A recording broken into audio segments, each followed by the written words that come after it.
at King College in 1960, Chief Luthuli, the head of the ANC, received a Nobel. You do not support, then, Nelson Mandela's strategy in the struggle to free black people in South Africa? Let us first of all be very clear here, Phil. Nelson Mandela is my brother.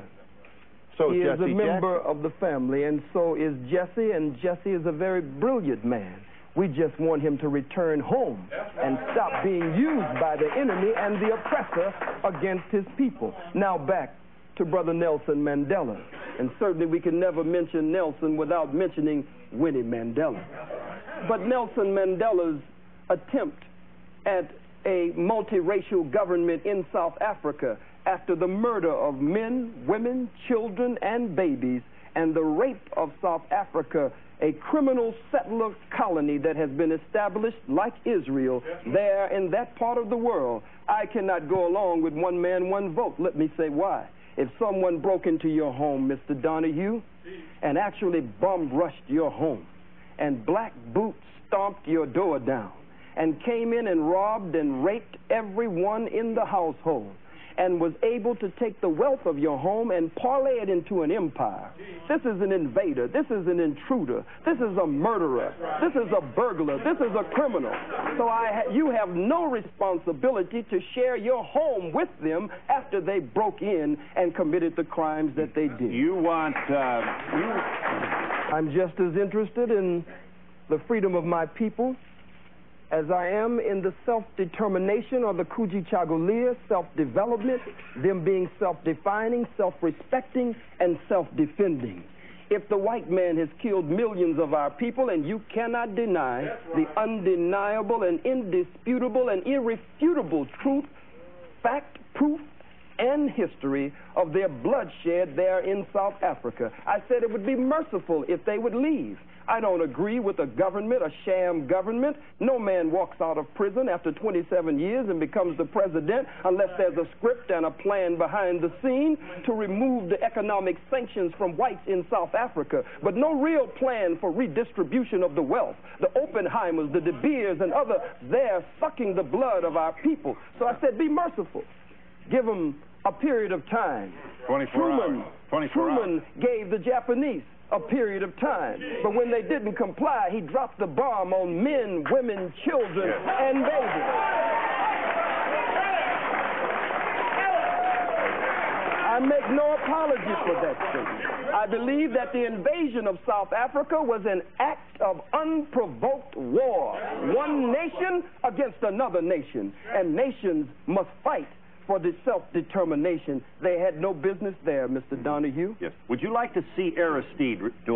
Am I correct in saying you have forsaken that ideal?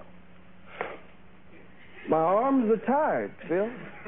We've reached out for 500 years. Too late now. We've faced tanks. We faced water hoses and cattle prods. Vicious dogs bit the breasts of black women off in those protest marches of the civil rights movement. Vicious four-legged dogs sicked on us by two-legged dogs, bit into the groin and the private parts of black men, women, and children.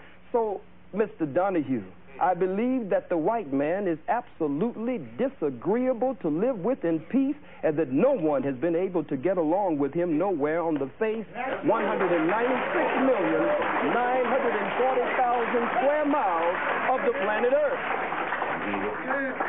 And so you will continue this rhetoric.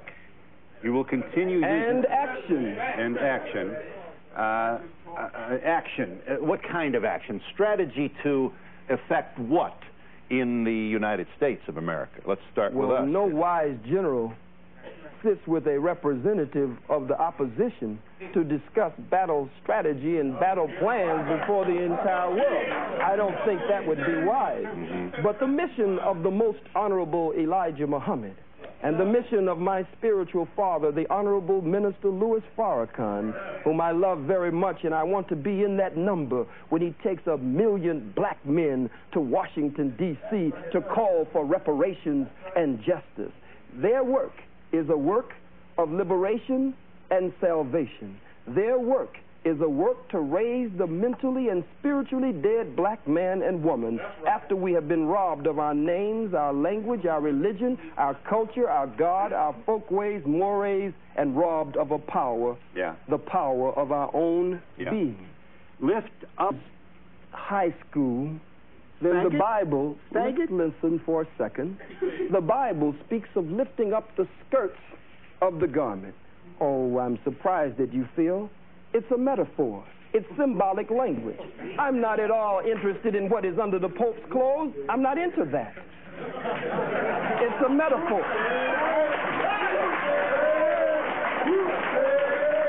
Let's see what's under there. But it is a metaphor to say, let us expose the Pope.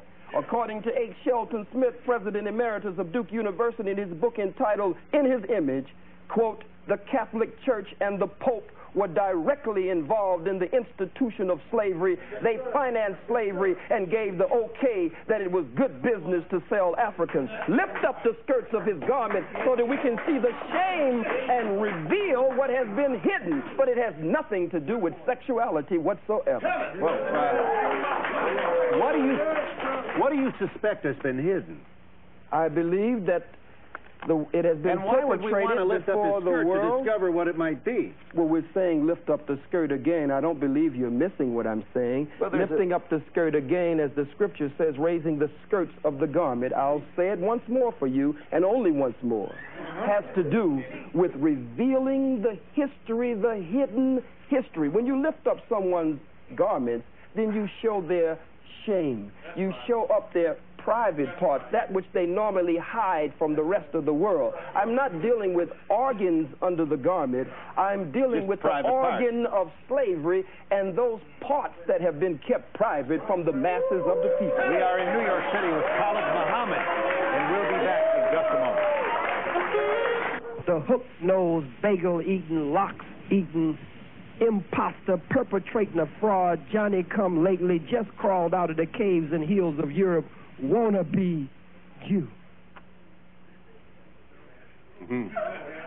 Not presuming you haven't been asked this before, but may I ask you kindly to speak to the loved ones of Schwerner and Goodman, who died with one of your brothers, Cheney, buried in a shallow grave in the South in the middle of the Civil Rights Movement, because this black man was seen with two white Jews down there causing trouble, trying to promote the civil liberties of your people. Two Jews found in a shallow grave. I happen to have met the mother of one of these very brave people. And when she sees this, we can only speculate what must go on in her heart. You would want to say what to her? I don't have anything to say to her. You just condemned all Jews with that observation, with this alliterative kind of Jew bashing that so excites your largely male audiences. Well, I wonder why. It means that I speak the truth. I speak to the pain and hurt of the masses of black people. I speak that which many of them wish they could say. That's why they cheer and applaud. Speak to Mrs. Goodman. And I speak that also, speak to which Mrs. many Goodman. of them only whisper behind closed doors.